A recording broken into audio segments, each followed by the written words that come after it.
Board games, it's what we're talking about.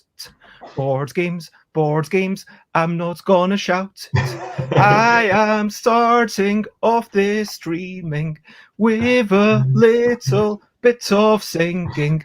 And over here to this side of me is the person known as Uli. Uli has done publishing for quite a while, and Uli has such a lovely smile. And now we're going to talk about board game publishing, although we're not going to shout. Board game publishing is what we're talking about. Board games publishing, I'm not going to shout. Hello, good morning, good afternoon, good whatever it is, wherever you are. This is episode 369 of Busy Beats and Board Game Blether. I am streaming at 10 a.m. UK time, mixture of conversations and musical shenanigans and all sorts of things. And I will be doing that for the next 31 days. Today is a show that I'm very excited about. We are discussing publishing with Uli, who has decades of experience as a publisher and is joining to share some of those stories, share some of the lessons, and hopefully we can come out of it with, I'm not saying that we need to have any definite conclusions, but hopefully we will have some interesting chats along the way. Yeah, and thank you so much. This was the best ever intro that I had. So really lovely. So thank you very much. Wonderful. I'm not sure if this is a lovely smile. It might be just that I was wow, wonderful. But fantastic. Thank you. Well, you're very welcome. It is a delight to have you over here, and Timmy from Nova Scotia. It is lovely to have you. And as always, what we're going to do is we're going to talk about the general bits. We're going to talk about recent highlights where other folk can join in, some questionably quick questions. Then we'll get to publishing, and then we'll get to the main meat of the topic. So if you're watching this after the fact, then you might want to skip 10 minutes ahead, but I would urge you not to if you've got the time. Just, enjoy. This is the way we are, just a relaxed chat and really getting into the weeds of things. So I would suggest that everyone at this moment starts thinking of what they have personally enjoyed. What has been something that you've achieved or something that you've done? Because it's time for the recent highlights, living life and seeing the sights, recent highlights, playing games and other delights, recent highlights. I did not play any board games yesterday, but I did play Root, the Steam adaptation, which personally, this notion of what is a board game and what is a digital game and what's a digital adaptation of a board game and what's a board game with, it's very blurry these days. But regardless, whatever you call it, I enjoyed Root. I am looking forward to playing more. I might play a bit more of that even today. I'm still not finished with the tutorial. I've still not managed to beat any of the AI, even on the easiest setting. But I am confident that I will be able to do so because it's very early days and I only basically just started playing it. I don't know how long I've played it. Someone I could probably check on Steam, but maybe 3 hours, so not very long at all. But that's nice. So yes, I like Root very much, but I'm not an expert at all myself. I've never played the digital app, although I downloaded it, so I have it. But it's like, yeah, and at a certain time I will get to it. But I really like Root. I think it's a fantastic design. Yeah. And Timmy says, I made platforms today. Sure, I don't know what you mean by making platforms, but if you feel like you've accomplished something, I think no matter how small it is, it doesn't have to be a big achievement. And if you think it's a highlight, then 100% it is a highlight. Yes. I think that everyone you shouldn't be comparing yourself to others. You should be, yeah. So, Uli, what are some of your highlights? What was the last game you played? So the last game I played was Rift Force. So it's just a one-time game. So it's a new company from Austria. It's a smallish card game, but really very intelligent. So cleverly done. I played it with my wife, I think 2 days ago. I did not play anything yesterday because the weather was suddenly and surprisingly really lovely. So we were outside and rather did not play anything. And another highlight, but it's an upcoming highlight, I hope at least, is that I will get my first shot of a vaccination today, late today. So, and this was really surprising because Germany, the whole EU is very slow, and I'm in the last group. So I thought maybe August, September. So we have to wait, but they made some, or the tempo has increased lately in the EU. And I phoned my doctor on Thursday, got a return call on Friday, and said I can come today. So I'm really excited for this. And yeah, well, we'll see. The only thing, as quite a pessimist, I hope because it's late today that it's really happening. But we'll see. But I'm excited for this. I mean, I assume that's at the point that the GP has sent you the message and you've made the appointments. I assume it's actually going to happen at that point. A quick hello to Matthew Dunstan. It is, as always, Hello, lovely Matthew. to have you here. Matthew, based in Prague, currently felt like summer suddenly came out of winter. Yes. And is also feeling the slowness of the vaccine in the EU. Yeah. Yes, I mean, this is an interest. No, actually, I think that regardless of Brexit, so yeah, Britain could have gone with it or not. So yeah, there is no upside to Brexit. I was going to say for a moment that's an upside of Brexit, but I don't think. Right. Yeah. Anyway, Timmy, I will look at your images after the show. But I am very interested in checking them out. But if anyone wants to check out some of these, then please go over to the Discord and check it out. Yeah, over here it's been sunny, but let's move on to some questionably quick questions. If you have any questionably quick questions, then please ask them. One thing I always ask is, in as much or as little detail as you're willing to give. I don't need your exact door number, but where are you? What time is it? So if you're asking me here, so Yes. it's 1 hour later than you. So we are having 11:08 right now. So yeah, and I'm an early riser. So I normally get up between 5:30, sometimes only 6:30. So because I like the early mornings, everything is so quiet. You can get outside and sometimes in the winter it's not that nice if it's because everything is dark, but yeah, so that's my time here. Well, and a quick I just had a quick look at Timmy's platforms, doing great stuff with that 3D video games. And looking at Timmy's 3D video games, it makes me wonder, Uli, what was the last video game you played? I played quite a bit of Dorfromantik from Tucana. It's a German title. So this is pretty much, it's also on Steam and it's right now very successful. They won an award, I think best newcomer game, but it's basically a board game. It's a tile laying game in a little bit but just a little bit. It's much more like Carcassonne, but it's beautiful. It's really beautiful, a beautiful game, and it expands and expands, and it's fantastic. The only thing, and I'm getting back to what you mentioned earlier, is you said highlights, even. And what is a highlight in that game is that you can play it even if you do not try to make a high score.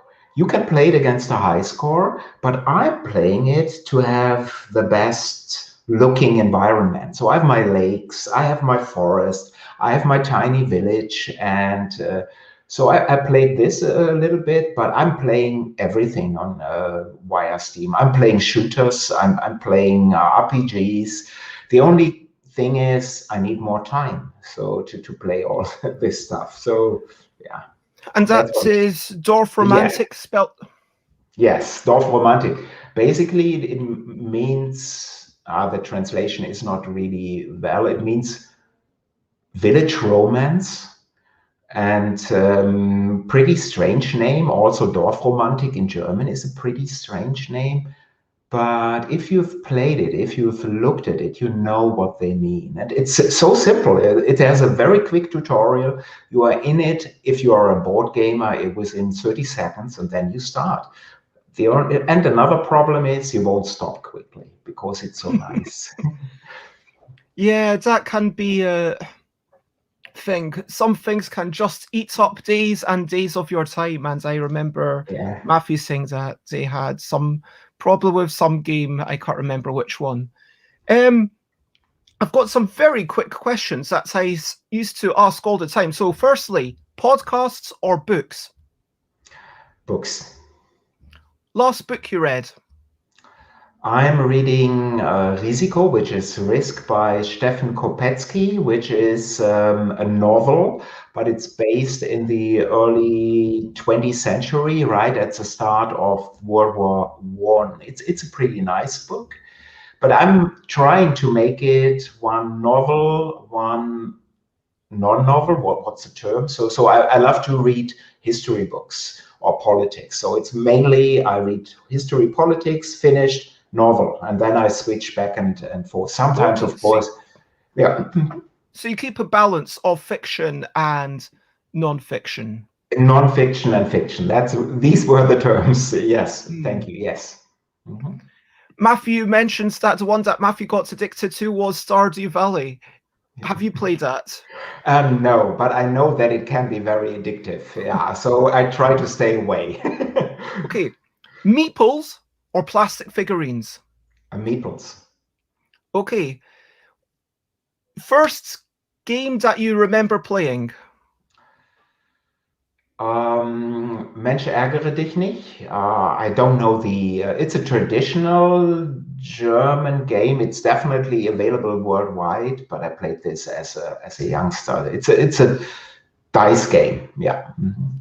Okay, so is it like a traditional game that would be quite, or Mhm. is it like a published set of rules that comes in No, a no. proper bit?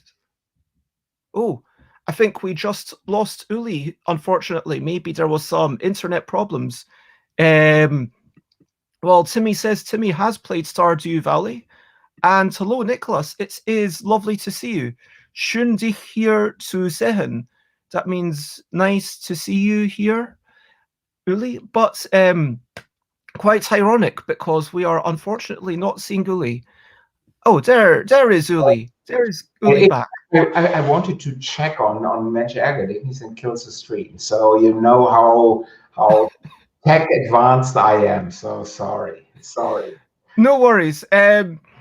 Matthew was just asking me for an impromptu song to fill in time, but now it's schön dich hier zu sehen, Uli, from Yeah, Nicholas. yes, Nicolas is, if I'm not totally mistaken, from Argentina, but he's right now studying in Germany. So, and he's also a game designer. So great seeing you. Gut, dich zu sehen.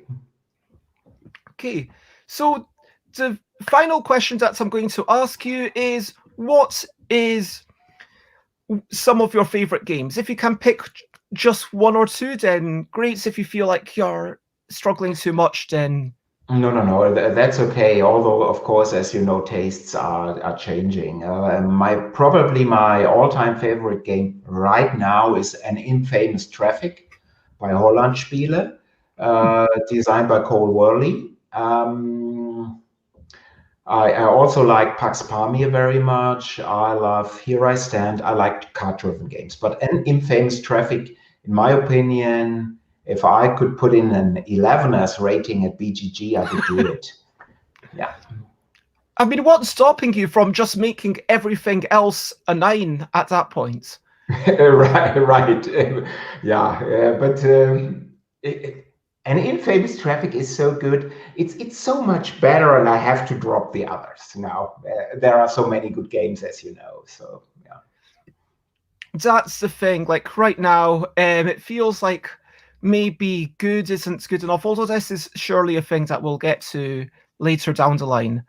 And so let's talk about publishing. Let's get towards the main topic.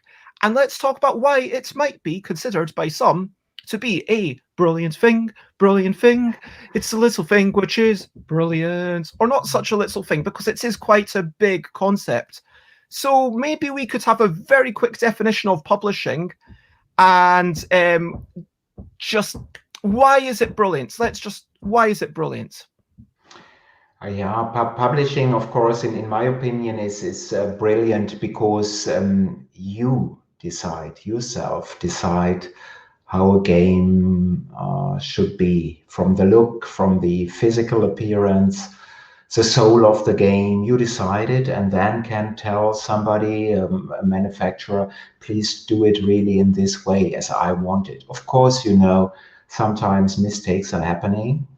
Most of the times they are my fault. Sometimes it's a printer, but often it's an excuse, and you did the mistake. And sometimes, of course, when you publish a game, when you tell, please do it in this way, you think it's wonderful. Half a year later, when you reflect on it and you revisit the game, you think, wow, why did I really do it? It would have been much better to do it in this way. But it allows you your creative input. And this is, for me, that's why publishing is brilliant.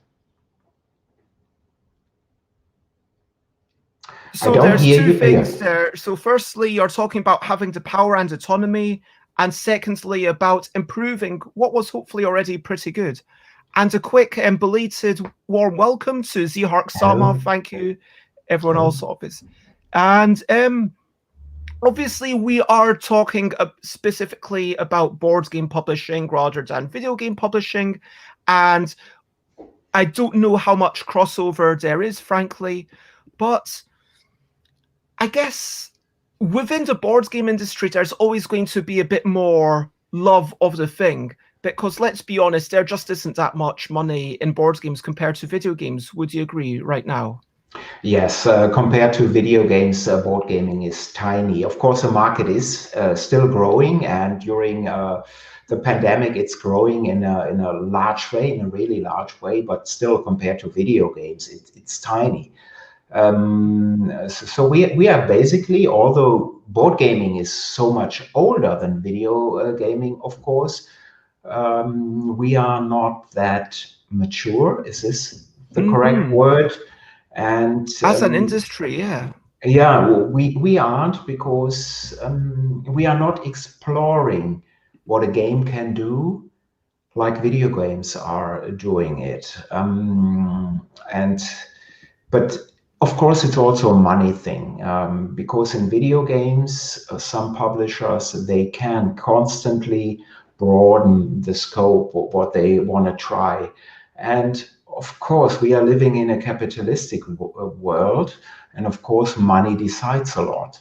And with a lot of money, you can hire the best writers, the best artists, and everything. And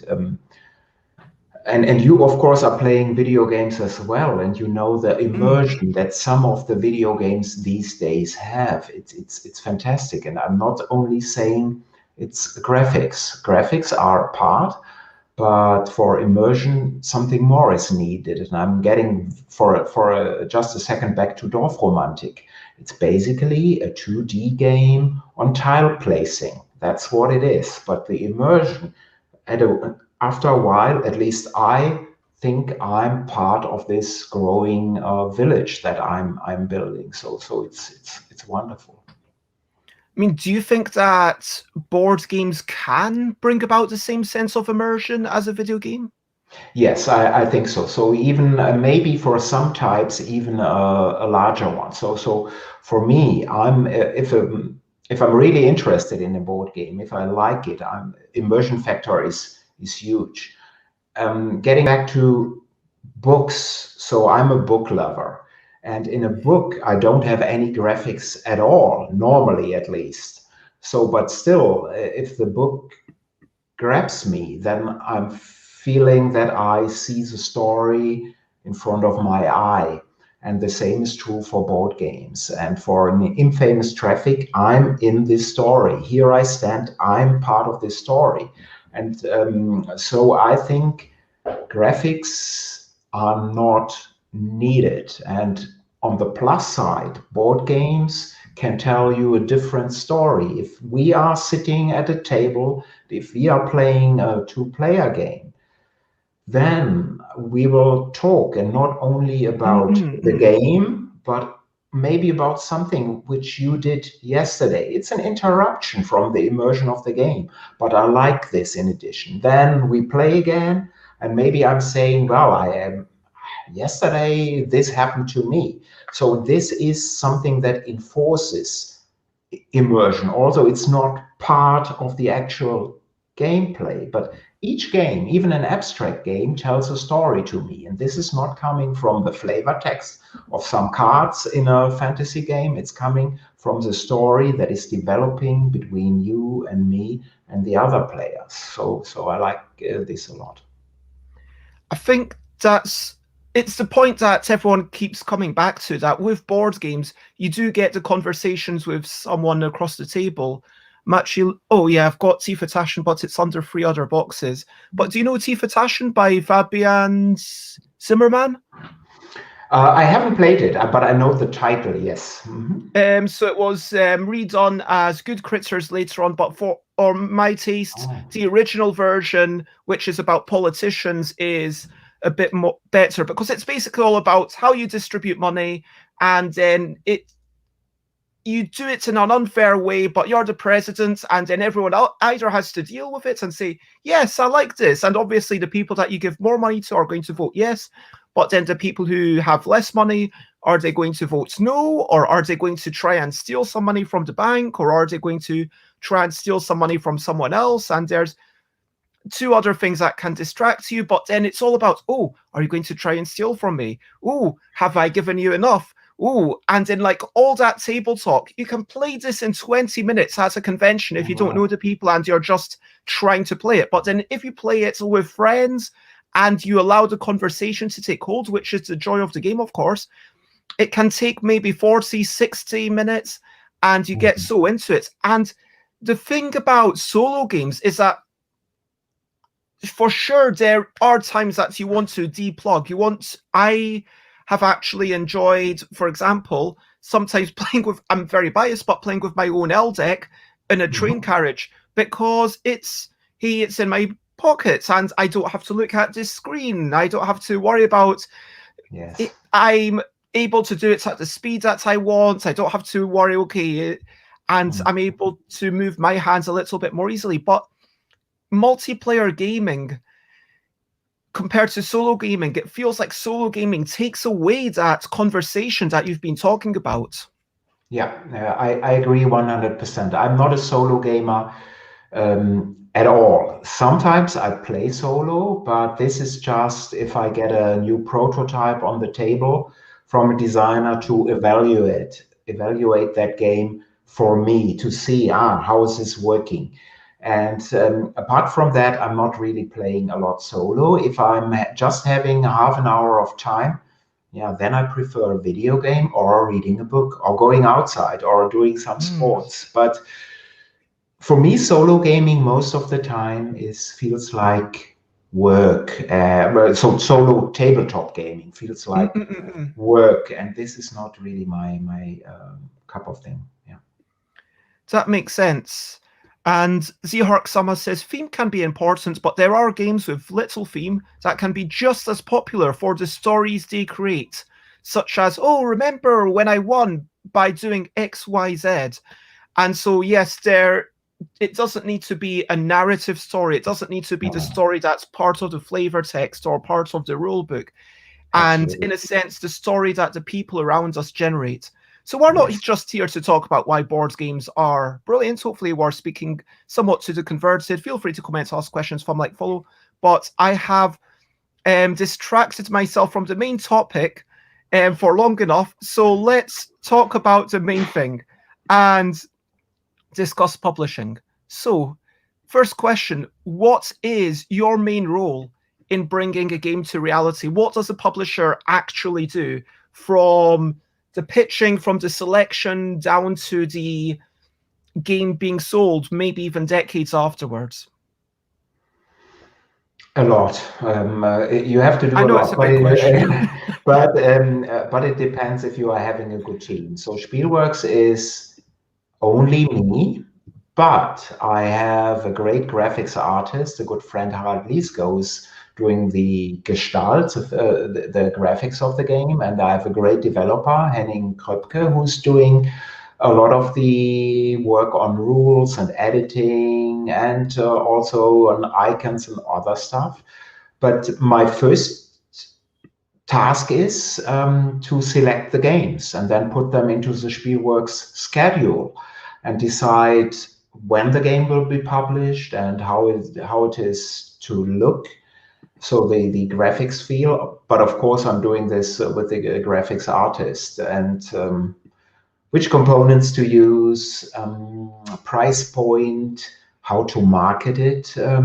So is it on pre-order from my website? Is it going to be crowdfunded and all this stuff? And then this can change quickly because Spielworks is so small, which means you have to be flexible. Asmodee, for example, is like a tanker in the ocean. They move straight forward, and they can keep on their course. And of course, they will try new stuff because this is a good company, of course. But I have to be very flexible because the market is changing so quickly, so that I have to see where can I find my niche, because I want to publish in the next 5 years and maybe a little bit longer even. So I have to make sure that this is that Spielworks is healthy, whatever healthy of course means. I mean, of course, you talk about your niche, and with Spielwerks, it is going to be a particular type of game. There will be a certain level of complexity. There will, you're not going to do, if I'd pitched you Yogi to you, you would have thought, come on, Bez, are you crazy? Do you even know who we are, presumably? But beyond that, what are you looking for in a game? Yeah, the good thing is if you are a company of one, then you decide what the game can be. So I'm interested in a game that has a strong theme or topic. So like the cost. Like the cost, but it can be history, anything history. It can be also science fiction. It can be fantasy. But I like history and politics. So if it's an historical setting, this is a plus. Of course, it has to be mechanically sound too, whatever this is. So it's basically I'm deciding. I don't have to present it to 5 other editors in the company and tell them, what do you think? Or is this a game to be published or not? So I can decide and say yes or no, which is, of course, one of the few privileges in a small company. And it needs to be a fairly large game, so components wise, because I'm printing few. And let's say I'm printing a very small card game with, let's say, a deck of 50 cards, then per copy, I'm not making enough money to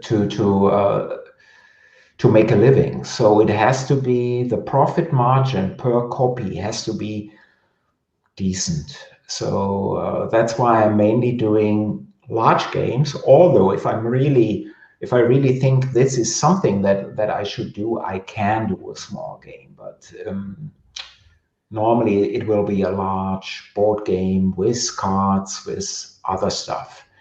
And I also try to produce in Europe wherever possible. So if some designer says, well, this game needs 500 plastic miniatures, and of course we all know these need to be produced in China, I will probably say no, unless I'm really saying, yeah, well, this game is so fantastic and I can see why it needs 500 plastic miniatures. Then I will probably say, yeah, let's do it this route. But for various reasons, I prefer, whenever possible, to print within Europe. Yeah. Actually, so two things. Firstly, there's a designer called Matthew Puffett, still unpublished, but one of their prototypes is possibly one of the best games I've ever played. I need to tell you about it after we finish recording. Anyway, secondly, for those who don't know the cost, they might have thought I was talking about the cost of the game. I just realized after I said that. But of course, the cost is about the human cost. It's a game about the asbestos industry, where it's a term of, weighing up finances and human lives, and it's a really dark message. It's really heavy in terms of maybe not a game to play if you are quite depressed. Yes.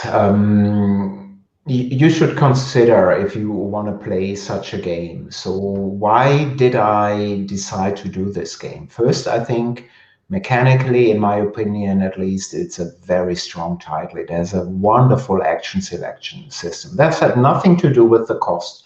Of course, we could have used that wonderful system for anything else. Maybe, again, you're trading, or you're trying to make the most profit in some other industries. And asbestos, it could have been some other industry. It's just the hook for it, that you as a player think about what you are doing. If you are running a company and if you're trying to make the most profit, and the game, why I love it so much is it tells you a moral story, but it isn't a moral game. It doesn't tell you what to do. So for example, you can mine and mill asbestos safely or unsafely. Doing it unsafely is cheaper, so you're making more profits. And the game, and so you could say, so a lot of, especially first-time players, a lot of players simply, because we are game players, we are educated in a way. We are looking what are the victory conditions in a game. And victory conditions is most money at the end of the game. And so then you see, milling unsafely costs less, let's do it. So you have the first dead workers. But the game doesn't have a break at the end when the game is over, victory conditions, final scoring, that the players who milled and mined safely and spend more money for their workers' safety, that they get a bonus. No, they are not getting it. Everything, it's just most money. And some players have, I got mails, why is this? This is a flaw, I'm in the game. Why shouldn't this needs to be addressed in balancing? No, don't want to do it. We are not telling you what is better. You decide, and please think about it. And you see, we are all, including me, doing this stuff each and every day with our decisions. And I'm not telling you if you do it in your way, it's a better or worse way. No, you decide. But still, there is a moral in everything we are doing. And that's why I think this game is extraordinary. And the design team of Mo and Brian and Lyndon, they did a fantastic job here. And getting back for a second to video gaming, in video games, there are quite a few serious games, so-called serious games. But in board gaming, and getting back that we are not that mature right now as an industry, these serious topics are only coming up in the last couple of years. So that's why I think it's really important to have such a game. But of course, it's not a game for everyone. You need to decide if you want to play such game. But I will guarantee you one thing: if you've played through it, and then look at your player board and see dead workers, so you will think about what you just did and talk to the other players. But the game won't tell you did well, you did badly here, or your moral decision was not the right thing. No, definitely not. Yeah, that's it's just such a lot to take in. It's almost like it's games by their nature do abstract reality. This is providing a simplification of reality, but in reality, so many people, I'm not going to name names, but so many people do view money as the only winning condition. And this game kind of asks to me the question, is that correct? Because this is how we have chosen to simplify things, a way that a lot of people already see that, and look at all the problems that evolve. And you don't, the game doesn't say you must do this, you must be a good person. No, of course not. It's saying, hey, Yeah. look, if you prioritize money, this is the way that things go. Yeah. And firstly, Maya, it is lovely to have you. Thank you for joining. You're welcome anytime you pop in. Hello. And of course, yeah, asbestos might no longer be used so much these days. It is mainly a historical game.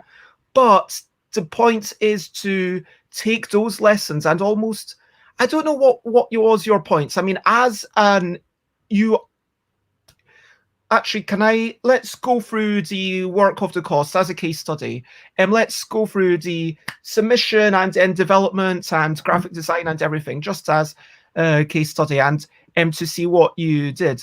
But yeah, I don't want to make this is what the author claims, but to me, as a person who's not even played it, but has just heard about it and listened to Oliver's fantastic review, Oliver Kinne, Yes.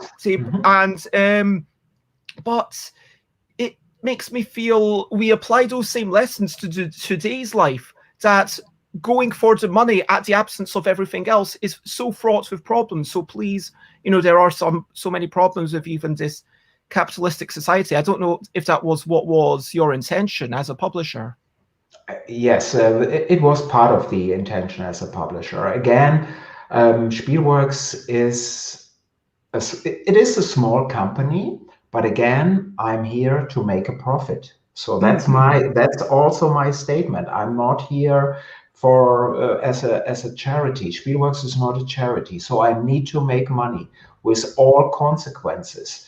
But I can still, and getting back why I prefer to print in the EU, because I think it has a lot of advantages over being in China. We don't have to go into detail here. So, but yes, so with the cost, I had the advantage. So I attended a convention in 2018, I think.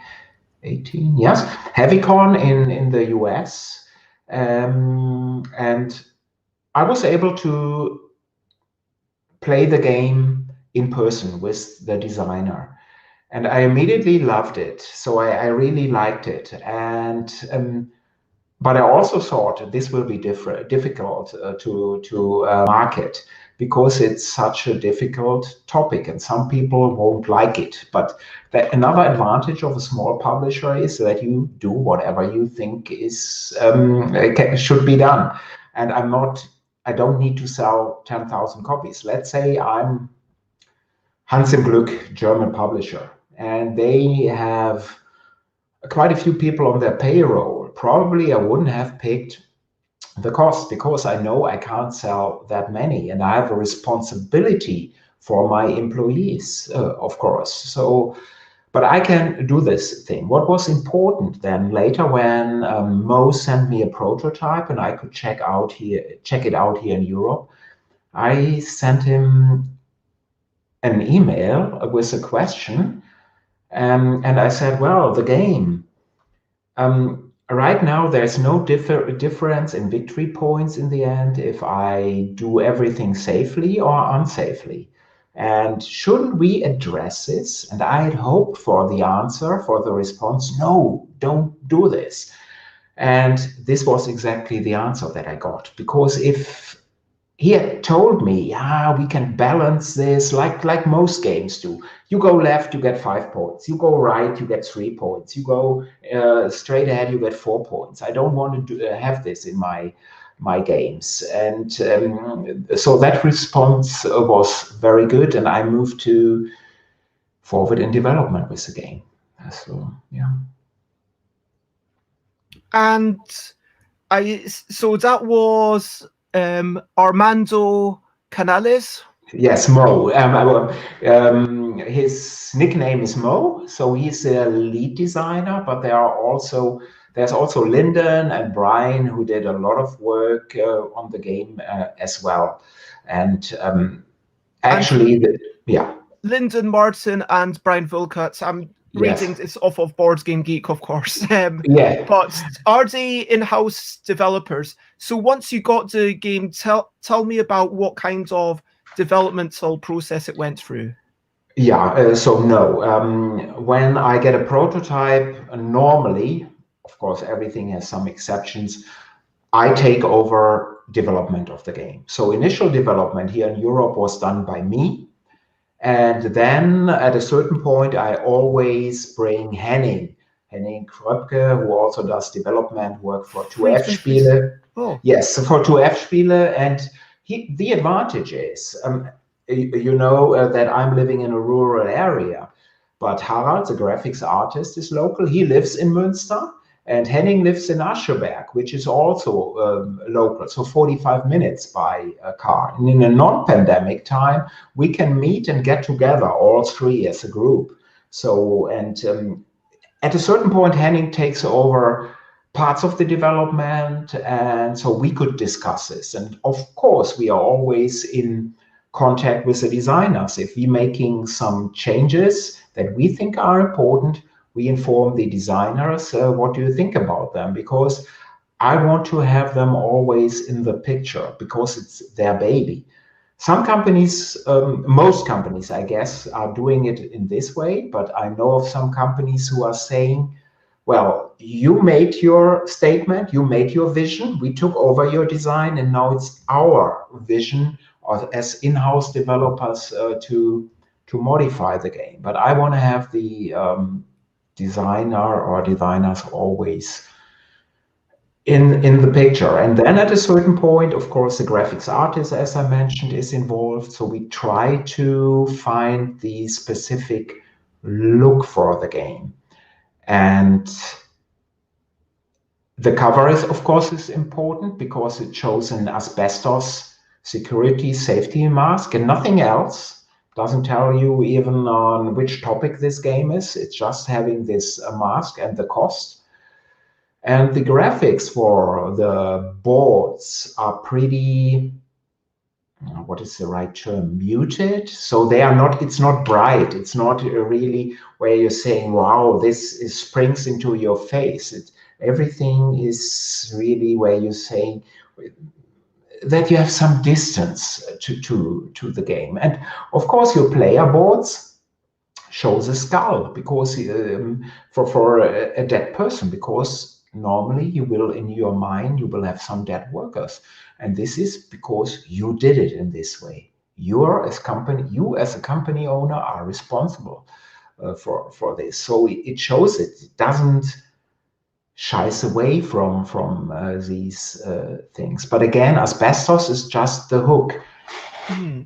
Everyone is dealing with this stuff, of course. Hopefully not that there are dead bodies piled up in my garden here, but everybody is making judgments, and some are more important and some are less important. Well, but one thing is 100% sure, not all are good decisions that we are making. Some are just bad. Sometimes we immediately notice it. Sometimes we notice it a lot later. Sometimes we are not noticing it at all. And of course, we all have standards. What is maybe good for you is not good for me, or the opposite. Or our opinions are not the right ones for the person next door. What are we doing about this? And yeah, but it's a huge thing. It's a huge thing. We could For go sure. on. Yeah. Sorry, I didn't catch this question when it first came out, but you said something that Matthew was curious about. But the underlying question is, how much should there be a big difference between players score at the end because of their actions, or are you wanting it to always be close regardless of their actions? Because you said something that maybe could Yeah. be interpreted that way. A very good question. So, and I would first I would step away from the cost, and then getting back to the cost in a second. So, generally, of course, games should be balanced. Although I don't think, for me personally, balance is not that important as for a lot of other people. Balance is a Generally, really tricky word to define. I'm not doing this yeah, just to be a jerk, but no, no, genuinely, no. what do you mean by balance for That this right now? Yeah, so all our, I have the feeling, I have to step back a second, but I will get back to that Sure, sure. decision, sorry. First, I think that some of the modern games or recent games, the last couple of years, are basically, broken is not the right term, but they are overly balanced. So everything you do in the game will earn you some stuff, will get Mm-hmm. you points. Again, let's say I'm moving on a track. If I look to the right, I get 3 points. If I look to the left, I get 4 points. I do that, so that everybody has a fair chance. And there's nothing wrong with this. But for me, a lot of the tension goes away by this. Still, a game needs to have some balance. Otherwise, the players will lose interest. And really, what is balance? All the decisions, in my opinion, that is what I think is more important, should make sense, should have some outcome. Something should come out of this. And maybe sometimes later I see this move did not make any sense, so I'm not getting something for it. I fear that board games are moving in a way again in the direction of video games. In a lot of video games, somebody is patting me on my shoulder for each and every action, no matter how dumb it is. So because he want to keep me in the game. So balance in most games should be important, especially in some quick card games, maybe. If you play for 10 minutes and you have 100 points and I have 2 points, although we made the same decisions, basically, this would be a stupid game. I mean, because Um, on one side, you've got a game where no matter what you do, and I think you're alluding to this, but just to spell it out, on one side, you've got the game where no matter what you do, you will have the same possibility to win. At which point, what's the even use of having all these decisions? On the other side, you've got the game where, okay, if you take option A through to F, then you're probably going to lose. But if you take option G, then you stand a chance of winning. At which point, what's the point of options A through to F?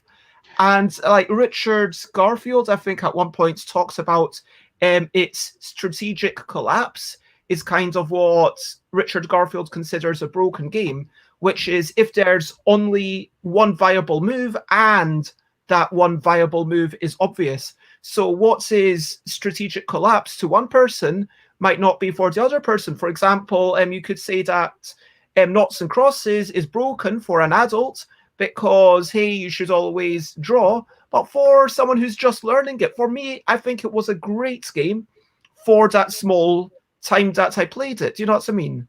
yeah, And it feels like, again, with the weight that you're bringing about, you expect a certain type of audience. You expect,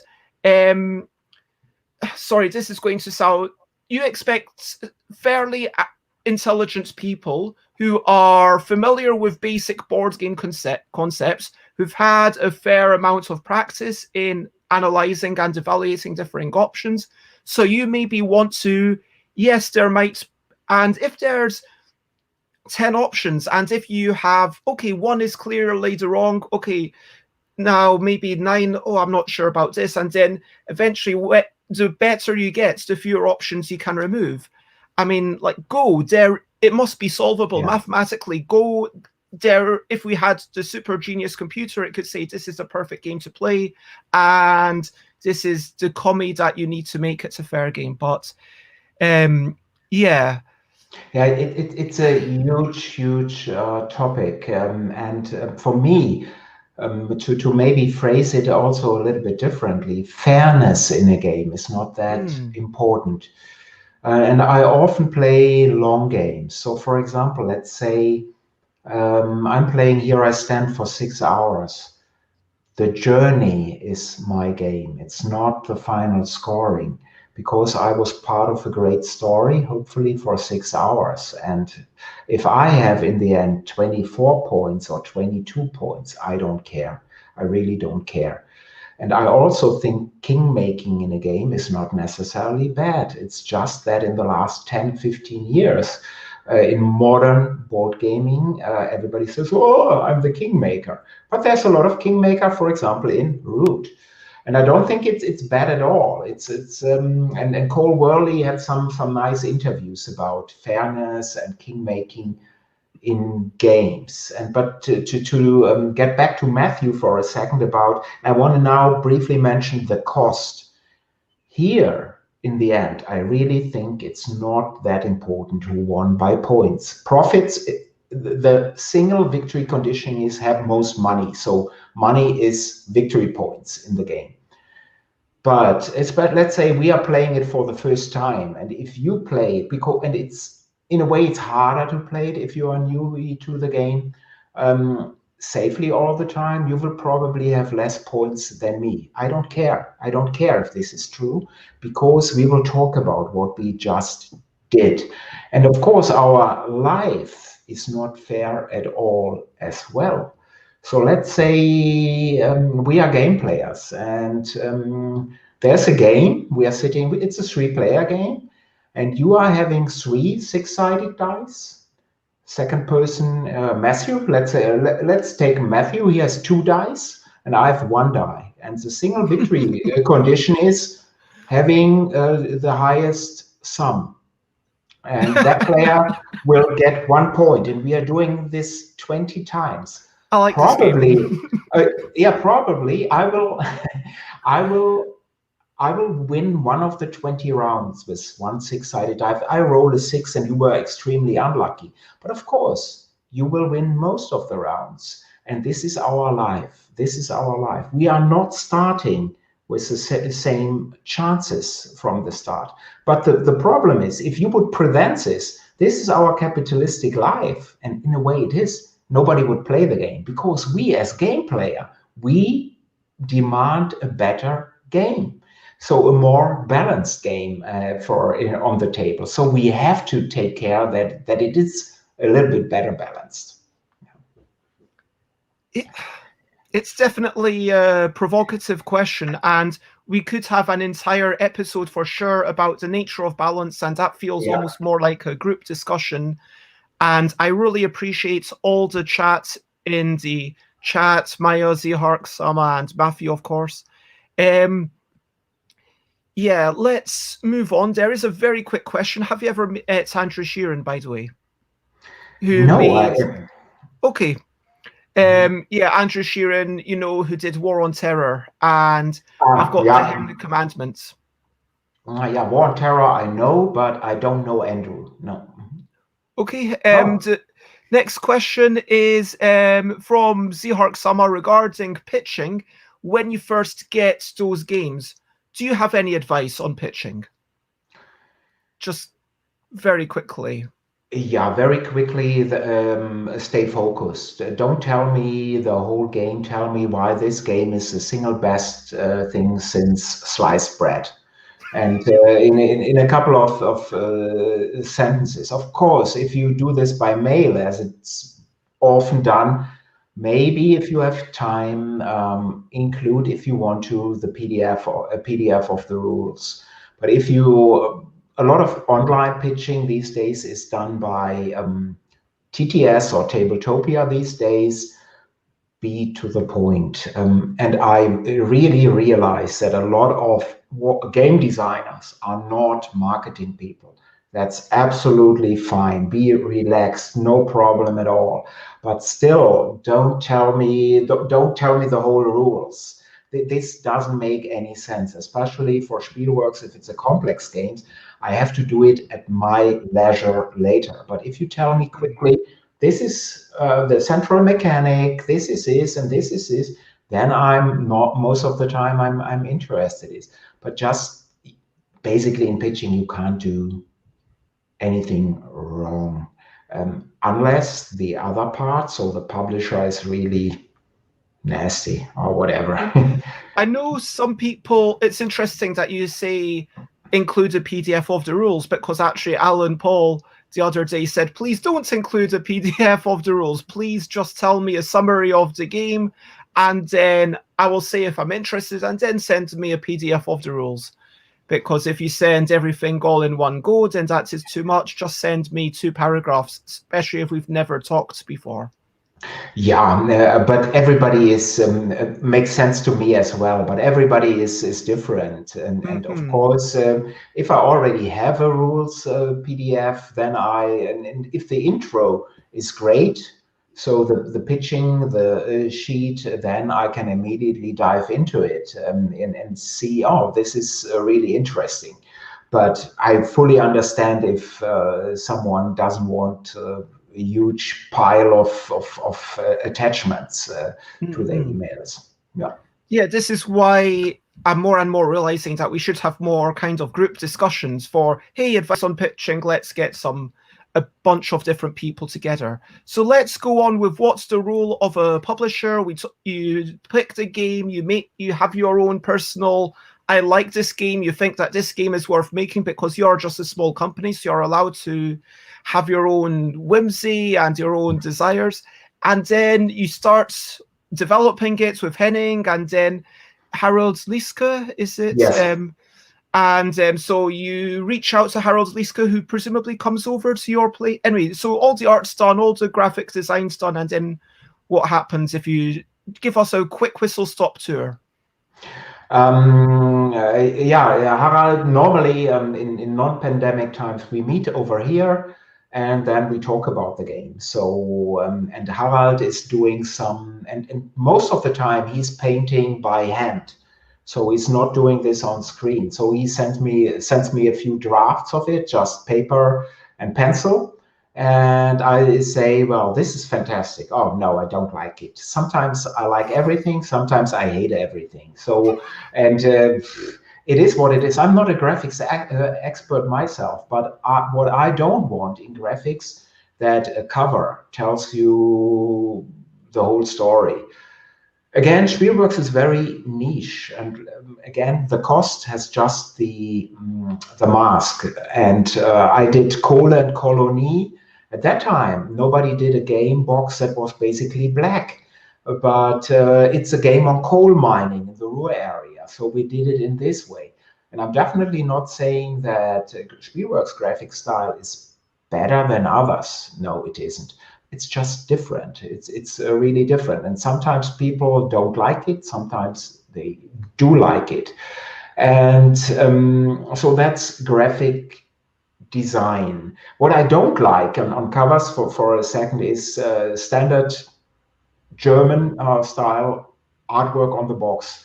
Smiling people, scowling face with the backgrounds. Yes, exactly. And sunshine, a small dog in one corner, and everybody's happy. And I can't stand this anymore. But this is done for a reason, because again, we are all educated. We are in a certain way. We are used to this. We know this. And also, what I don't get actually, that you don't have any brand image. So, for example, in car manufacturing, everybody knows what is a BMW because they all look the same from the front. But because a lot of graphics artists are used by several companies and they are all do the same style, you can't tell this is a Hans im Glück game, this is a Cosmos game. You simply do not know. But pretty much, I'm pretty sure that if you have seen 1 or 2 Spielworks game, if you see a new box, although they are definitely not looking the same, you know, oh, this must be Spielworks. And that's what I want to achieve in a very small way, to have a brand image. And Harald is excellent in this, and not only in this.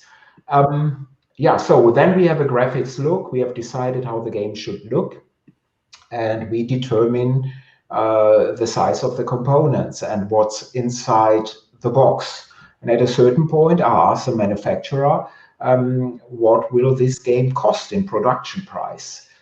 I have the advantage that so let's say I'm at Cosmos now, and I'm in controlling. And the editor of Cosmos says, well, we want to do this game here next half year. And these are the costs. And they will say, no, it's too costly. You have to get rid of that part. You have to get rid of this, because the game must not cost more than 10 euros in production. Let's say my game costs 14 euros in production. But if I think these components are needed, then I can do this game, because Cosmos thinks in terms, the final game must be less than 40, so it costs 39.90. If I then see with my 14, the game will cost 59, 69, or whatever, I make that price, fully being aware that less people will buy the game. But I think it's important that the game should have all the components that I think are necessary. Again, I'm making lots of mistakes. Sometimes it works out better than sometimes it doesn't. Yeah. And I guess that's every part of creation. It's all about keeping the audience in mind. It's all about, okay, what does the audience prefer? Does the audience prefer something that has better components, or does the audience prefer something that has to hit that price mark? And obviously, yeah, it might be that there are some things that Cosmos can afford to do. For example, I mean, when Teuber, that's how you pronounce it. Yeah, Teuber. Sorry, my German pronunciation isn't perfect, but Teuber made smugglers and doodles, and this putty is so, it looks like an expensive thing. I don't know if you would be able to afford to do that, for example. And that's the thing, when you've got I know it's not a game that you would even do, like this sort of party game, but the point is that there are certain affordances that you just can't do when you are printing at, sorry, how many does a typical game from Spielworks actually sell? Before recently, I did 1,000 copies. Twice I did even less. So Spielworks started with 500, just 500. But then I found out that I can sell a little bit more, and I moved to 1,000. And twice I made only 650, because I wasn't certain that I can sell even 1,000 copies worldwide. But recently I moved to Kickstarter, but only in a very, very modest way. So right now my Kickstarter games are also 1,000 copy print runs. But in theory, I could have higher numbers. But yeah, in theory. And of course, that comes back to, you need to be earning enough per game to then be able to pay for the artist and the development that goes into each of these games. And Hark making a point about pitching games and struggling to strip out some components. And it varies from publisher to publisher, and this is the difficulty. Yes. So at the end, we come to brand management, which you touched upon very quickly, that you have to build this brand management with this consistent artist, with this consistent look. Is this ultimately the main goal of a publisher, to get a fan base or the publisher? You need at a certain point, even a small company needs a loyal base of customers, of fans, of friends. This is most important in my opinion, and you need to build this. And Yes, I'm constantly trying to keep this in mind with my games. This is really important, and also I try to look into future games. Are these good choices? And of course, sometimes my choices are better than before, or worse than the next time. You never know exactly, but at least I have some knowledge what my fans, customers should like. And I'm really pleased that they are so loyal, because small print runs also mean high prices, especially because my games are pretty large in components. But everybody has to be careful, and if you always do the same thing for 10 years, then this may not be good enough. So you have to see how you can improve or maybe change a few things, especially because this market is very difficult for small publishers. It's very, very difficult, and it won't get easier in the future. And one thing is certain. Let's say we are in 2021, as we are, and I'm thinking about Spielworks to found it right now. I would not do it. I would definitely not do it. I would consider it way too difficult and dangerous in these days. It was a So lot. it's because the world has changed so much.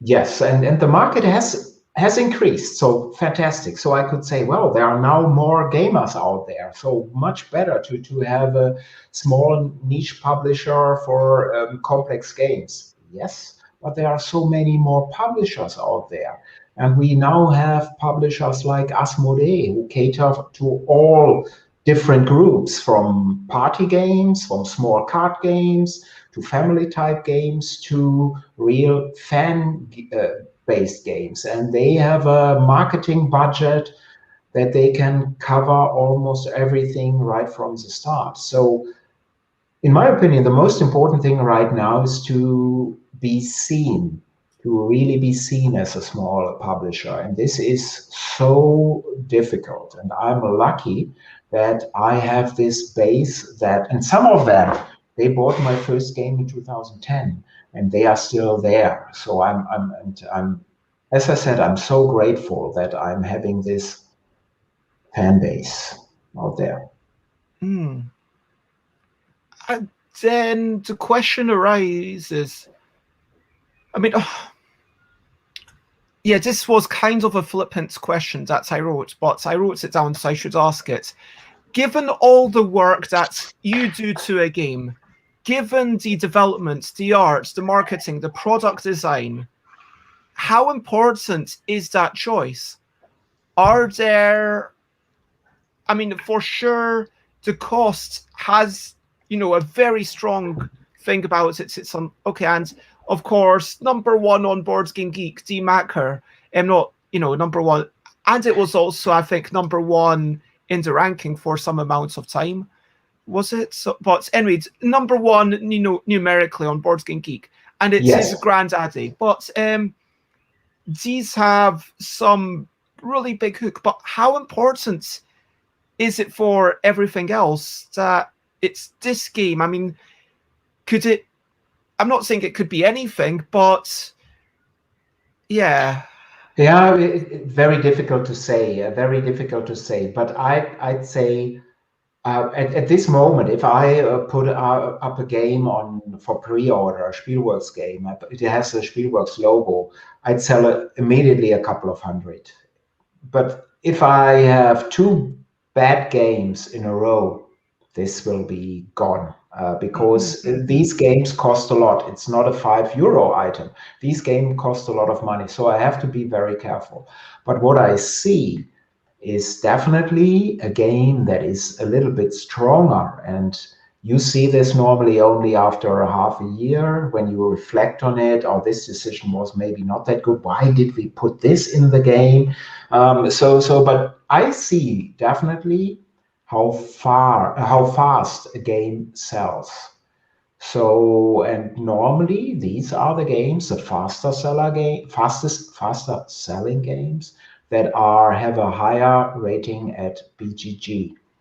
So there is some level of acceptance and selling faster. So I have to be careful that the game is a good one. Of course, there are exceptions. I did Auf der Walz, I think in 2019, and I only did 650.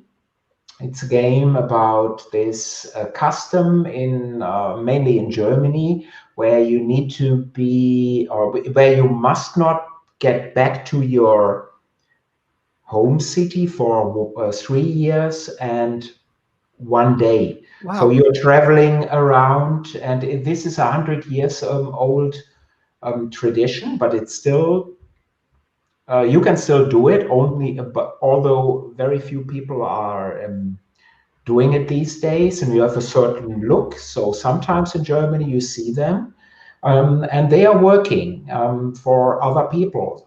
Some and maybe staying for a week, then go on, and you must not get back to your home city. And the author was such a person who did it. And I love this game so much, although the game is mainly a family type game. It's huge components. It needs a huge table. So in a way, it's a Spielworks game. Yeah, Auf der Walz. But in a way, it's a family type game. So not really. And the Spielworks audience was probably a little bit disappointed that it's so easy and that you don't have that many decisions in the game. I love it because the story that the game tells you is excellent. But you see at BGG, I think it's 6.2, 6.3, 6.1, I don't know right now. So it's less successful. But actually, I wanted to have this game out because the author, the designer is fantastic and very nice person. The game looks great on the table, and I thought in a way it would be a Spielworks game because it tells you a nice story. Yeah. So that sounds like it's a great game, but maybe it's just a misalignment between the game and the audience and what people have come to expect from Spielworks. Because Absolutely. maybe 3 options per turn is not enough. We need 10 as a... Yes, absolutely. And of course, coupled also with a high price point. First, it's a huge game. And then I only did 650 instead of 1,000, which again raises the price per unit. So it was costly, but I sold out of it. And I'm very happy that I was able to do the game. So for me, it was fantastic. Yeah. And I'm just going to have a quick stretch. I don't know if you want to join me, but the next question is about self-publishing. So why should someone come to you or any other publisher? Why not just self-publish? Good question. Very, very good question. I'd say if you think you can self-publish, do it, because you have 100% control over the game. So yes, self-publish. But of course, this means a ton of work, really a ton of work to do it professionally. Of course, if you are saying I want to do it via some of the print-on-demand houses, and if you can prepare it for print on demand, this may be also a good route to go. But again, it's a lot of work. You need some money. Of course, crowdfunding can bring you money in advance. But these days, even a Kickstarter, it is important that you have all graphics in place, that the rules have been in layout, that everything, basically videos have been done. And so you still have upfront money there. Of course, yes, polish is in my opinion important, because normally if you hand it to a publisher, you will get some development for the game. And most of the time it's for the better. Not always, but most of the time it's for the better. And So these are the advantages. But even if the game has been, let's say you self-publish, and again, I'm really, if you think you can do it, please do so. But if you self-publish, it's not over when the game has been printed. Then you need to sell it. To whom do you sell it? To the trade, to distribution. It hasn't been just done by crowdfunding. You need to ship all these individual games. You need to put them in boxes and ship them out. Can be a lot of fun. And so you have to really consider what you, yeah, well, it's not my type of fun, but maybe for some people it is. And so you need to consider it. But again, self-publishing might be the way that is best for you, because when you see the game, it comes back from the printer, you have it in your hand, it's your baby, it's your game. This is what I wanted to have in the game and not somebody else. It's my game. And so could be your route. If you want to, this is a thing. Like, I think it is the most punk rock way to do it, and I think that one day, maybe within the next year, I will do a Kickstarter and I'll say it'll be busy budget bags, so you don't even get a box. It will be literally just in a bag, and it will be like maybe £6, but there'll be a card in the front. But then it'll be like, okay, the arts and the design and everything, this is an expression of me. Do you know what I mean? This, because as you get more and more people involved, it is less an expression of you. With the benefit of hindsight, I am going to say that all things together, I'm not saying I would have done everything the way that Gigamic did. I'm not going to say that everything I agree with, but overall, I honestly believe that Yogi is a much better game, and Yogi Guru is a much better game than Inner Bind and the Inner Bind expansion pack. I believe that I honestly believe that. I'm not just saying that to make them happy or anything. I honestly believe that with the product design, with the new, obviously this is like someone who was a much bigger company, able to do like 20,000 minimum per like initial thing. But, you know, they are bringing so much to the table. They're bringing the expertise of product design.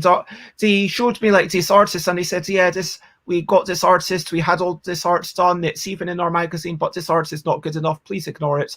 And we apologize, but it's going to be a bit late. And I appreciate them so much for doing that, because ultimately they got Simon Caruso, who is just much more visually interesting. And you know, getting someone else involved makes it a better game, but Inner Bind is much more an expression of me. Do you know what I mean? Yeah. Yes, absolutely. There's 2 massive mistakes I made in that game that I'm not going to get into right now, but the art is me. The choice to have like the purple hair with the thumb tab, that's me. The writing on the back, advocating for sunny parks, making friends in sunny parks on sunny days.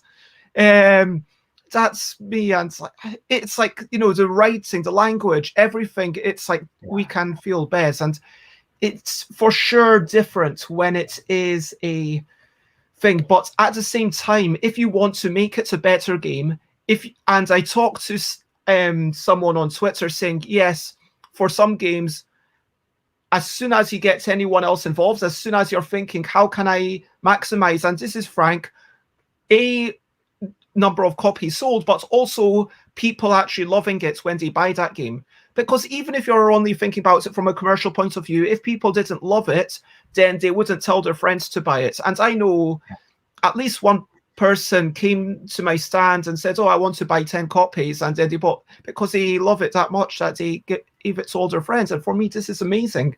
And it's like, yeah, getting some super fan like that, someone who's buying a 70 quid game without really worrying about what it is because they trust you enough. But that, and you want to maximize that happiness, and the joy that you get. But in order to do that, it does need to be less a personal reflection of you. And it's really, And so, maybe that's why getting a publisher is a good thing, because yes, it's less you, but it's really all about making a better game at the end. Yeah, I agree, and you stated this very well, and it's also a thing about, do you wanna really, as you said, do you want to express yourself, or are you mainly interested in a product? And I'm definitely not saying that a product is a bad word or term or thing. Most things in our life are products. And of course, if you hand your design to a large publisher, it will become a product at a certain point. For the publisher, it's a product for sure, but also probably for you. Yes, you will be happy when you see the game coming back to you, the printed one, but still you are a little bit detached to it. So self-publishing is great, but handing it over to a publishing house may make a lot of sense. Especially, I think a lot of designers, they are happy with that step, and they don't want to do marketing. They don't want to work on the graphics with people. It's so 100%, much I hate work. it. It Yeah, is. yeah, I want to step down. I don't want. I don't want to do self-publishing. If you go to listen to We Are Not Wizards, I talks about that. And Maya says quantity versus quality, which I wasn't sure what Maya meant, but then Maya follows up saying you get less quantity of authorship, but you get better quality of authorship. Perhaps you could see it that way. And maybe it's but yeah, sure, there is so much work to do, and I'm not to get to my own personal thing because it's so. What made you want to take on the hassle? Why did you want to get into publishing? Because as you say, it is a lot of work. Why do you do that? Why do you not just do you feel like your mind is better suited to this logistical marketing, final polishing, managerial step rather than the origin of the design? Yeah, one thing, a very important thing, I'm not creative enough to be a designer. So if I would be that creative, maybe I would design some games, which does not mean that in some of the games I did, there is a lot of Uli in there, because quite a few things have been changed. But I'm much better in the developer position than as a designer position. It's like in book publishing, I would not be an author, I would be the editor. So this is one thing that is much better. But I'm also and do I really like the other stuff? No, not that much. I don't like I don't like marketing. I don't like for example being on social media a lot. So that's why I'm just on Twitter, and yeah, well, I have my Twitch channel, but I'm not on Facebook at all. I can't stand most of the time social media. So I don't like media marketing at all, and I'm very bad at it. But the advantage of a small publisher is that I still have quite a bit of control, and it's still games for me and not products. And I consider myself, in German, the term is Spielemacher, so game maker. So although I'm not the designer, but this is what I love most. Prototype on the board, think about it. Playing it, having a great time. Can I change this? How should this be? This is what makes me happy. And another consideration is, of course, budget. So when I'm doing these small print runs, and I had another company from 93 to 99, Moments in History, so that was my first game company. The print runs are low, but I can finance a print run completely, and I need to sleep well. And this means if I would risk everything on the next game's production, Well, Kickstarter helps with that. I mean, Kickstarter at least tells you that there's a certain market there, and as you say, you put it up and then you sell 200 copies, which presumably at least funds the rest of it. but then there is still all the upfront costs of paying for, I guess Henning comes over on some sort of wage, and of course, everyone who's involved in the graphics and the rule book writing and the editing and. Yeah, but still I can manage this. Of course, having said this earlier, if I had 2 dots in a row, but then I simply stop and do something else.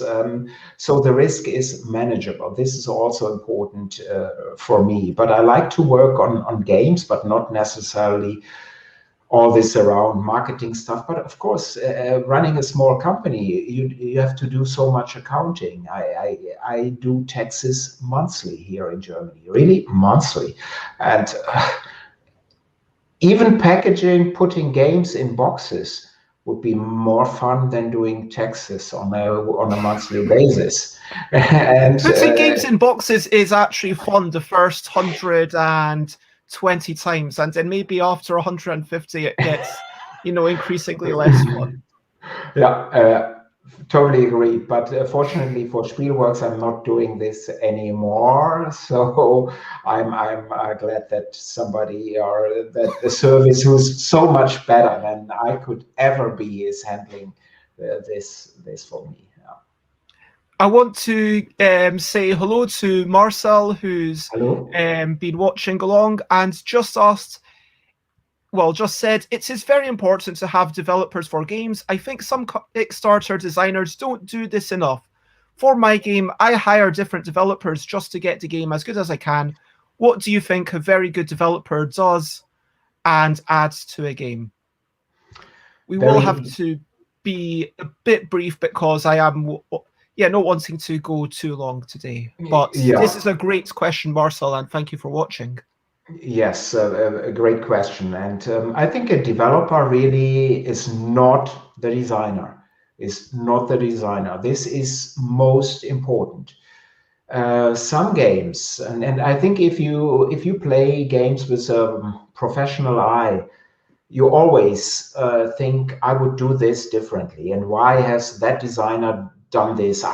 This is stupid. I would have done it in this way. But if you develop a game, you should not do it in this way. You should keep the vision of the designer intact and only work together with the designer in making some changes, hopefully improvements.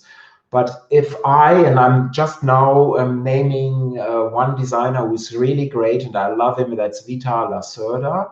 But most of his games I would do totally different. Lisboa is highly rated at BGG, highly rated. But each time I play it, I would say, cut this away. And if I would be the developer would have been the developer for Lisboa, the game would be totally different.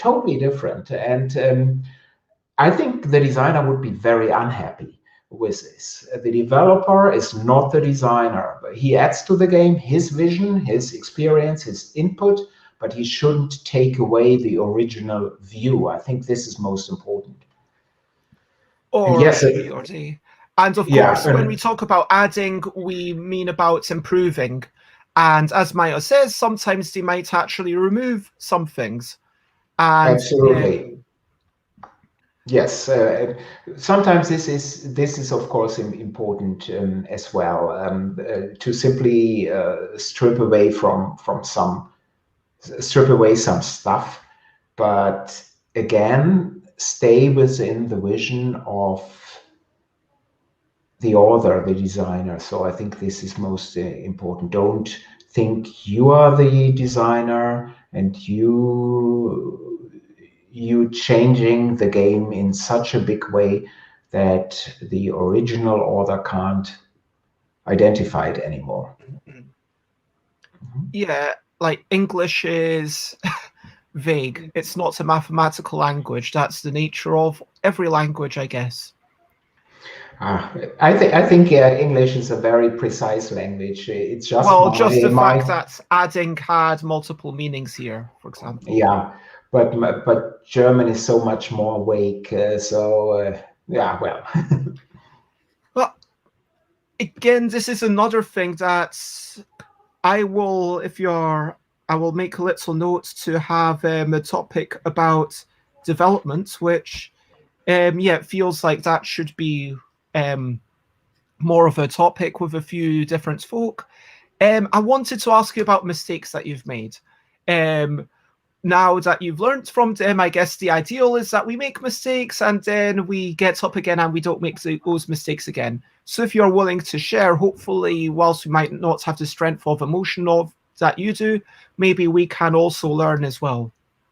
I'm not sure if you should, if you could learn from them, but in each and every game in each and every Spielworks game, there are some rough edges, to put it in this way. Some are really because I think they should be in. I'm not polishing each game like a diamond, like in modern day gaming, so that all the edges are off. There are edges in there, but for example, in Diluvia project, a game from 2015 maybe, and there's a scoring track running around the board, and the scoring track proves that I can't count, because I think the 67 is in there twice.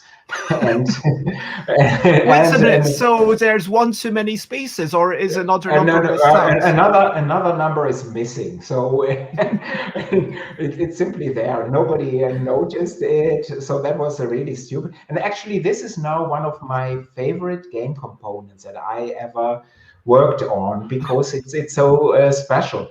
And Spielworks never does a new edition of a game, but if I would definitely keep that scoring track there with this mistake for sure. But sometimes the size of the components does not really work out as planned. Sometimes some wooden bits are too small, or sometimes you're thinking, oh, well, this is definitely colorblind, and you're checking some charts, and it's not that much afterwards. Sometimes it's not necessarily always my fault. It could be that the color did come out in a little bit different way, but it happens. And in the end, it's, especially in a high price product, it's definitely not a good thing. Yeah, but if I'm, what also happens is when there is a game, and in normal times when there are conventions, and I present the game afterwards, I see immediately if there are some mistakes, and it's really difficult then to demo the game. And I really would like to not play that game anymore for the next 6 months, because I can't see it. And it is rare that I play an older Spielworks games, because probably 99% of the people won't even notice these mistakes, warts or whatever they are. But I notice them immediately, or I remember them when opening the game box, and I don't want to do this. And but I love all my games, all of them.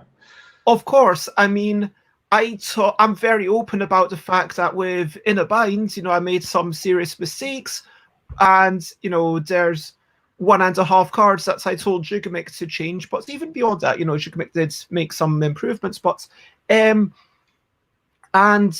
yeah, there's small things that I realize, maybe even if I don't consider it mistakes, things that I realize, okay, if I were to make a box now, I would be very much inspired personally, because it's a similar size to Helvetic with the little boxes that they have. And I told, Hadi, that's her name, Hadi. If you know Hadi, darker skinned, black frizzy hair. Yeah, yes. Swiss, runs Helvet. Anyway, so chatted to Hadi at Nuremberg, and such a lovely person. Anyway, so I got Kawaii, I think, and yeah, Kawaii, the box is just so good. I've decided this from a product design point of view, from informational perspective, from that's the best small box ever, I've decided. And also it's a really good game, which helps. But because things like one side of the box being able to stand vertically, one side of the box being able to read flat. I think that's a really smart move. Yes. It is. Having, the way that certain information is presented, things like on a box that small, you don't put the legal bump on the back, you put it on the one of the short sides, because that's the side that no one's going to look at probably. Yeah. And just wee things that seem quite clever. Have there been any changes in attitudes or anything like that you thought, I should do that? What we are thinking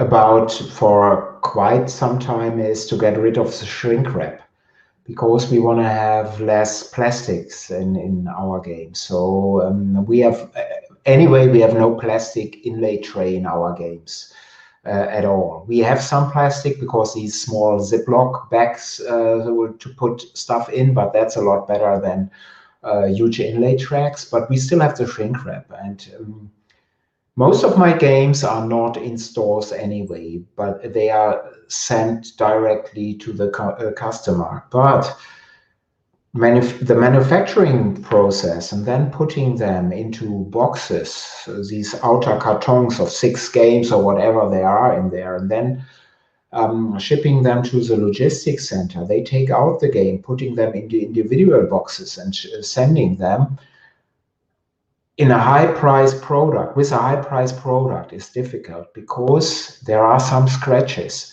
And again, and another thing is that customer attitude, in my opinion, needs to change, because for some people, a game that is not in its shrink wrap anymore is not a new game. We had this a couple of years ago in the book trade here, and a few publishers in Germany, they started to not have any shrink wrap around a new book. And there was quite a storm there of protest against this. Nowadays, quite a few are doing it. And there are some ways to do it, but it's, especially for a small publisher, it's difficult doing this. But we are thinking about a few solutions, and hopefully this is doable next year, because we should get rid of this shrink wrap. It's like, I think that in the Kickstarter for Categorical, I wrote that Kickstarter backers will not be getting shrink wrap on the outside of the box, because for a Kickstarter backer, I don't think that it's not necessary. I will put it into the envelope, it will go to you. And if it comes to you and you feel like, also, the other thing is, for my games are quite cheap games. My games are like 1/7 of the cost of yours. It's a very different situation. But I was thinking, okay, in one of the boxes, even if it's on a shop floor, sure, on a shop, it makes sense to have the shrink wrap so people don't open it. But then inside, when you open it up, do all the cards need to be shrink wrapped? Now, I know that grandma has the little paper thing, but I was thinking about printing with Fabrica cards because I prefer their boxes, and grandma wouldn't even really consider the type of box that I wanted. I wanted thumb holes, and they couldn't do that, which I feel quite strongly about the utility of thumb holes. This is my personal belief that thumb holes are brilliant. And just from an accessibility point of view, being able to open a box, not everyone can do that. And anyway, with a bigger box, there's more weight, so it's not so difficult. But again, in a smaller box, anyway, the point is that with Fabrica cards, they said, okay, we need to pay 7 cents, which might not sound so much, but then when you multiply it, that's basically adding 50 pence to the cost of the game. Realistically, I'm just going to absorb that because you don't multiply everything so precisely, but I'm paying extra to not shrink wrap the cards inside, because frankly, why do you need that to be shrink wrapped? It just doesn't make any sense. And it is good to hear that, yes, you're right, we do need to make money, and that is the truth. We need to make money in order to, we don't get universal basic income, we don't have a safety net, we're not independently wealthy, we need to be able to afford to pay rent and eat. But beyond that, there are certain values that are more important. Like there Absolutely. are certain steps that we're not willing to take. Yes, and everybody needs to have their own moral compass. And I'm not saying what anybody, anyone should do, but at least do what you think is good. Yeah. Mm-mm. And Marcel, I was at, like, are you planning to have little sticky tabs to keep the Yeah. game closed? Yeah, of course, absolutely correct. You have to make sure that the graphics on the box are done in this way, so that on the sides and on the box base where these connect, that there is not important graphics, because most of the plastics removes something from the box, and you have to be careful. Otherwise, people will say this game is already damaged, and yeah, and it's not an easy solution, and I don't want to move responsibility to large publishers. But I think if you are doing this and I'm doing this, yeah, there is some impact, especially for us. We will be happy about this. But to make a real impact, some large publishers need to do this. Like in Germany in the book trade, some large publishers suddenly said, well, we are now doing this, and we will stick to this new policy, and then more and more smaller ones followed. And I think it should be in this in our industry as well in these ways. But again, I don't want to blame the large publisher and say, well, you need to do something. We as individuals, we can do enough ourselves too. Oh, for sure, we can blame the large publishers and we can say large publishers need to do things differently. But I think that's not to say that smaller publishers need to do nothing. I think that's the Exactly. key thing. Like, Yeah. I'm not saying, oh, everyone's terrible, but like just everyone could be a little bit better. And it's incumbent upon all of us to really think about how we as individuals and as a collective can improve. Yeah. Now, we've got a very quick question from Bones and Banners who asks, do you think that, well, this is from Tor, who asks, is having a free letter name a benefit in the board game industry? It could be. I don't know. I don't know. And other than Yeah. maybe changing your name to Cat or Ali, do you have any other tips for aspiring publishers? Um, just be persistent. Just be persistent, and try to do something here. Again, like punk rock, do it. Do something. Do something yourself, and don't wait for somebody else doing that stuff for you. And even if it's not perfect, nobody's perfect. And what is perfect anyway? Do it. Do it. Do it, and you will be quite happy. And Or you definitely, might not be happy. I mean, you can't uh, guarantee happiness. right. And let's say I would now say, well, I'm now playing the guitar. I can guarantee that first I won't be happy because I can't play any instrument, and all the neighbors would be also very unhappy if I start this. So, as you said, it's not guaranteed. Happiness is not guaranteed, but do something. Yeah. It has been a lovely chat, and hello to CD on the other side of the world who's just popped in, but you can, of course, watch this over on YouTube after the fact if you so desire. But I am just going to start the recap and the wrap up because we talked about what we've been up to. We had a wee bit of a friendly chat about Root and asymmetric games and king making and Reforce and Dwarf Romantic, and then we chatted about books and we talked about Infamous Traffic, which I really need to check out. I had not heard of this game, so I will be at least checking it out to see if there's some rules or some videos so I can Yeah. get an idea of what's going on. Yeah. At BGG, there are enough videos, and Rules are at BGG. The game is completely sold out, but it will be brought back by Whirligig. So the Oh, company of Drew and Cole Worley. I think next year there will be a Kickstarter. But you can play it right now on Vassal if you are used to okay. Vassal. And if you have the rules, you can check it out. You should be. It's 2 to 5, but it's a 4 or 5 player game. But it's fantastic. So yeah. Honestly, I'm just looking forward to um, looking and reading through the rules and finding out why that would be one of your number one games. But we talked about the benefits of being a publisher. You talked about the joy of it, having the power and having this authorial ownership. You talked about the pride of making improvements over, it's a game that you have chosen, that you feel, okay, this is a game I want to publish. And then even beyond this, like when you did Demacher, yes, the game is fundamentally Demacher, but even then you made wee tweaks. Yeah. And as a publisher, you put your own little stamp on it. We talked about video games versus board games, the nature of immersion.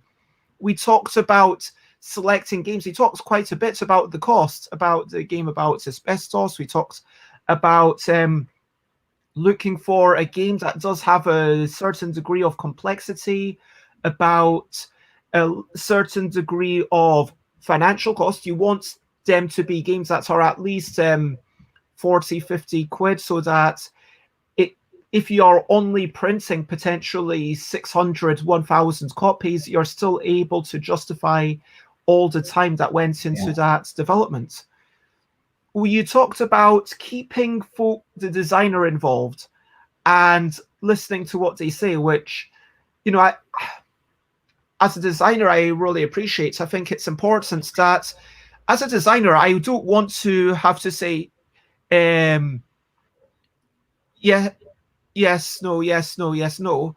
But as a designer, I want to be told, okay, that's what we're doing, and just a quick, okay, and then, or to have to say, oh, what's like once in a while, then change number 25. It might be, hey, wait a minute, this change. There's a reason that I think that might be a bad idea. And then maybe I have thoughts of something because I have spent so long working with this game. Of course, I have some awareness of it. If I don't, then what business do I have even submitting a pitch to a publisher, frankly? You talked about staying focused, and it's really important that whatever you're parts of, we talked about the people involved, how there are so many people involved. We talked about reducing components. Maybe you don't want to do it. Maybe you think, okay, if this has to be a 70 quid game, not because I'm overcharging, because that's how much the components are going to cost, then you put in those components, and it's all about matching it to the target audience, making things fit for purpose. And that felt very much like a topic for another day.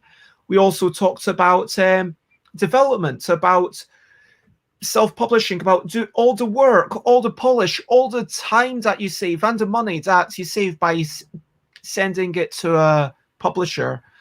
And we, in the end, talked about playing to your strengths. And I think that's what it all comes down to. Yes, I agree with Uli that if you want to do it, if you want to experiment with it, if you have the time spare, if you have the energy, then by all means do it. But be mindful of your strengths. Be mindful of what you want to do. Be mindful of what you're getting into. And yeah, worst case scenario, you don't sell anything after the Kickstarter. I'm going to be like, honestly, I feel like my games have only managed to sell because I really adore going to conventions. If I'm not going to conventions, I don't think I sell anything.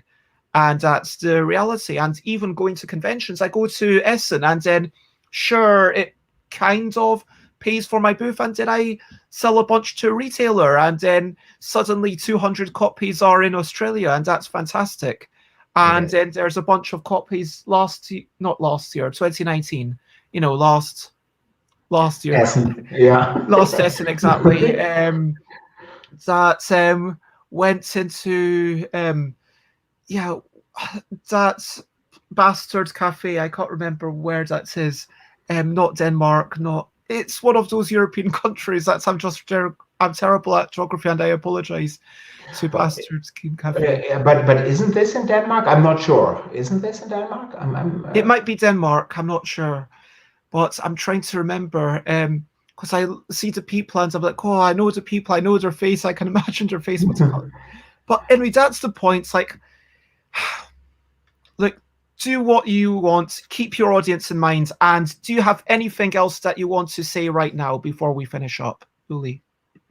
I think you wrapped it up wonderfully, and I'm quite proud of ourselves that we talked about so many different topics. So I was really, when you were mentioning everything, I said, wow, did we really talk about this? So yeah, so no, yeah, as I just said, be a little bit more, as you just said, be a little bit more like a punk rocker. Do what you want to do and do it, and then there will be a result. And even if there is no result, then this is maybe not my kind of thing to do. So yeah.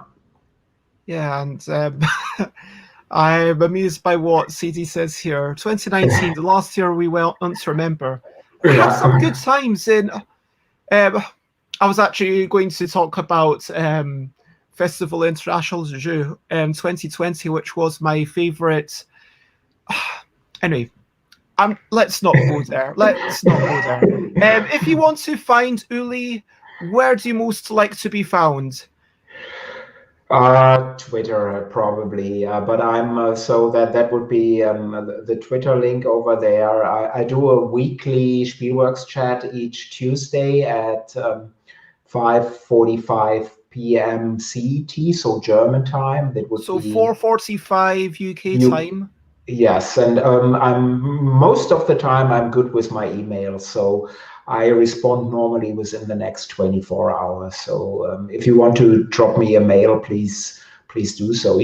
I'm also at BGG, so you could send me a geek mail. I think is a term, but I'm not being there all the time, so I could miss this.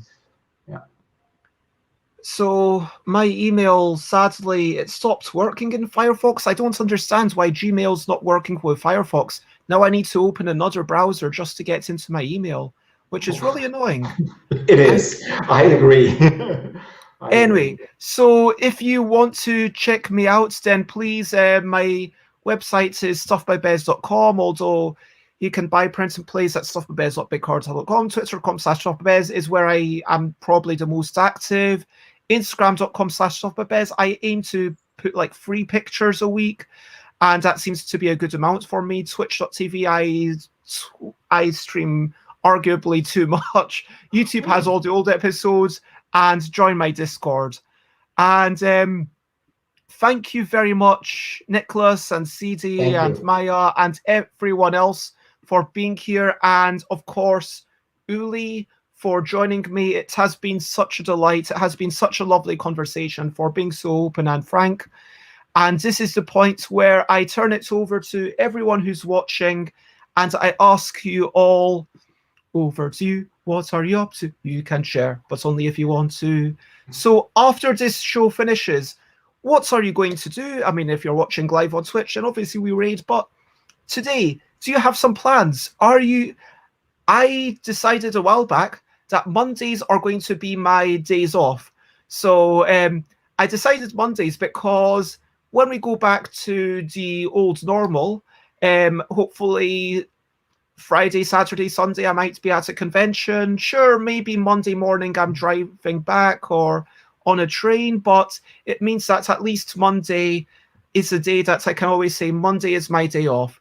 And so from the afternoon, at least, even if right now I'm streaming, it's okay, it's nice chats, and then I've lined up my Twitter so it automates the post for what I'm doing tomorrow. But I'm just going to enjoy that. I might watch a bit of a TV show. Oh, I got Matthew's game, actually, Matthew and Phil Walker Harding, adventure games, The Dungeon, which I might play a wee bits of that. And yeah, I might do a wee bit of reading, but I'm going to, within an hour, by 1 p.m., this is what I'm aiming to do. Close my laptop and do not look at my laptop again. I might walk out, I might exercise, but that's not what I'm not going to open my laptop again. That's my thing for Monday. How about you, Uli? This is actually I like your plan a lot. So this makes a lot of sense and keeps you safe. I'm sure. So yeah, unfortunately, I'm now having a little bit of lunch, but my lunch normally is yogurt, and so that's Nothing fine. else? No, but it's 500 grams glass, so it's huge. Okay. So it's like this, and I'm doing this for years and years, each day, yeah. And this is my whole whole lunch. And definitely it's not really healthy because there is a lot of sugar in it. But it's not bad, but it's also not healthy. But I love it. And then it's back to work. But I will close my work. So I will end my workday pretty early today as well, because I have my first vaccination in the late afternoon. So, and I have to drive there to my doctor. And I'm really looking forward to this. So we'll see.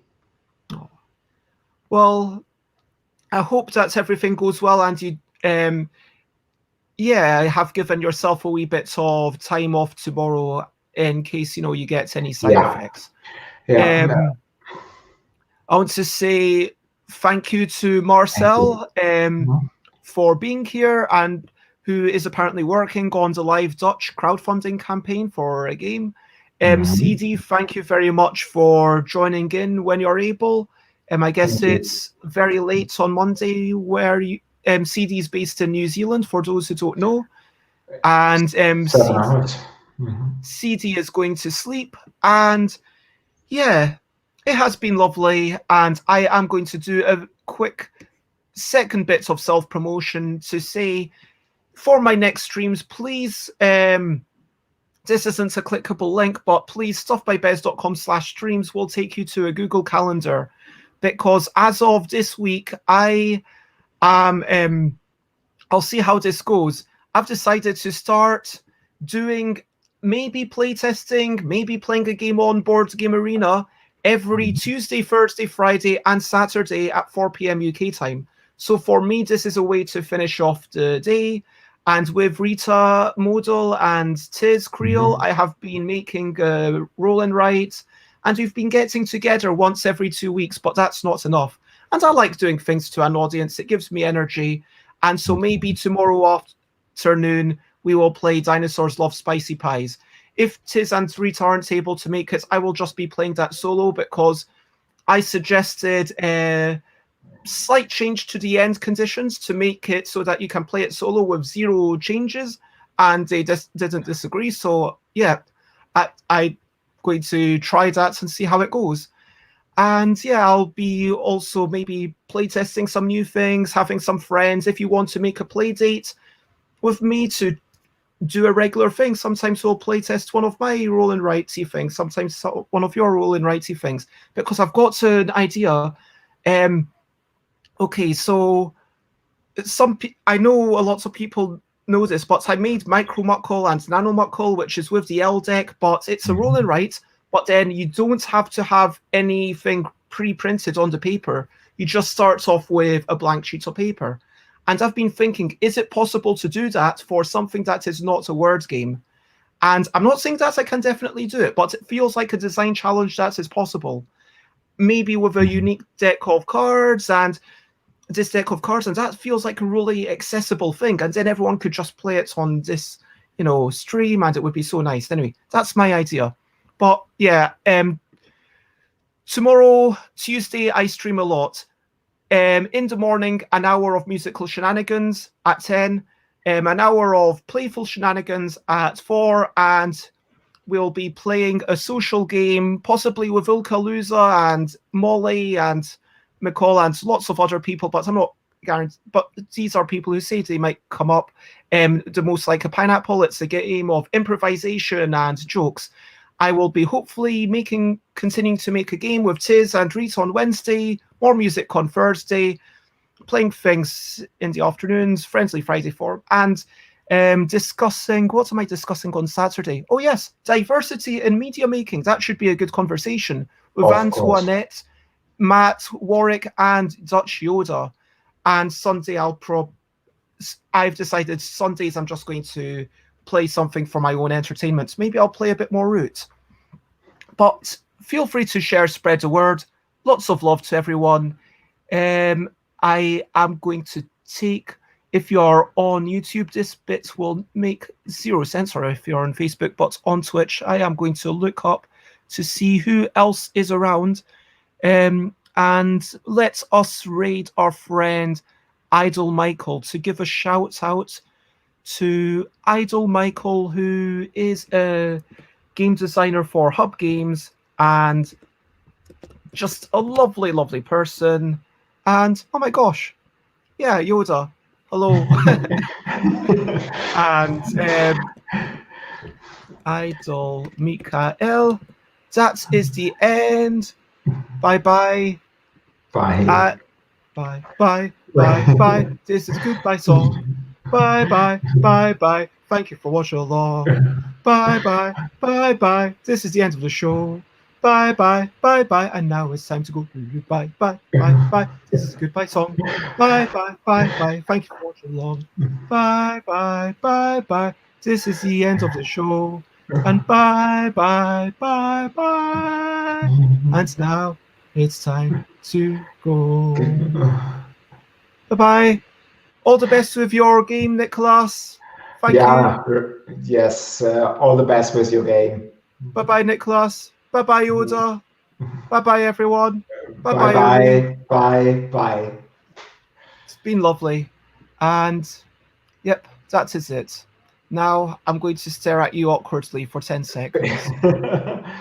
Bye-bye. So it was really, really nice. I enjoyed this. I'm glad. Really good times. Good times. Oh, thank you. Thank you for joining, and I do really appreciate it. And no, this is honestly, and thank you everyone for being here, and thank you, Uli, again, because these conversations, they help keep me sane. I'm just going to be honest. In this day and age of not seeing very many new people, do you know what I mean? But no, lots of love, and bye-bye. Bye. Bye, everyone. Whoops, let me press the button. Okay. Bye-bye. Bye-bye. End broadcast.